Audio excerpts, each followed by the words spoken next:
এবার 4 চাকাটা দেখো কীভাবে পুড়ছে, অটোমেটিক গাড়িতে মানে আগুন লেগে কী হয় ঘটনা দেখো। পেছনে লেগেছে আগুনটা। হ্যাঁ পেছন থেকে লেগেছে, অটোমেটিক লেগে গেল।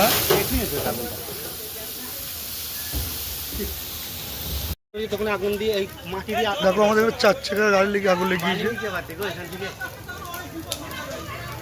তো কী হবে অবস্থা, হ্যাঁ কী অবস্থা, 4 চাকায় আগুন লাগাই প্রথম দেখছি। হ্যাঁ বিরাট।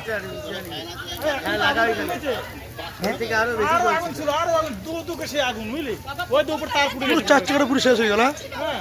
আমার ফোনটা আছে